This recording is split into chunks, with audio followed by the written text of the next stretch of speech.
जब हम चावल पकाते हैं तो 3 कप चावल लें तो उसके साथ 3 कप नमक नहीं लेते, 1 चुटकी नमक लेते हैं।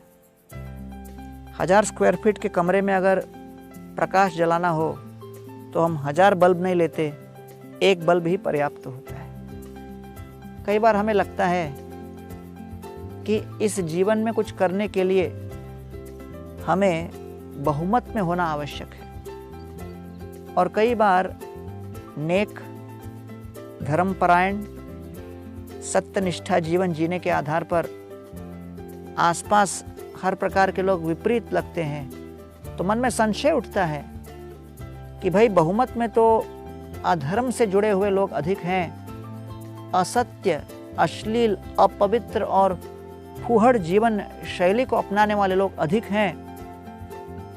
हम जैसे तो बड़े कम हैं जो वास्तव में धर्मपरायण हैं, सत्यपरायण हैं और सत्यनिष्ठ हैं। ऐसी अवस्था में क्या हमारा भविष्य उज्जवल है?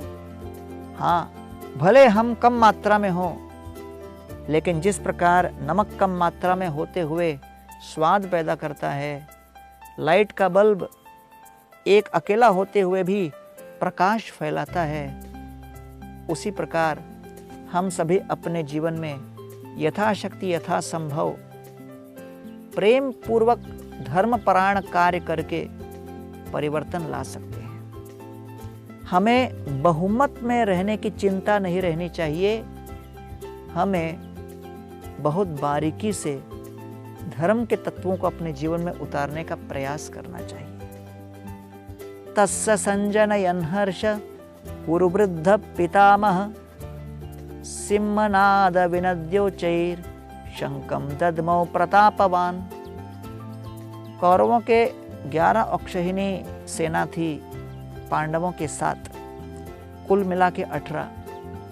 लेकिन उसमें कौरवों की इतनी विशाल सेना होते हुए भी क्योंकि उन्होंने अधर्म का पालन किया, विनाश उनका हुआ।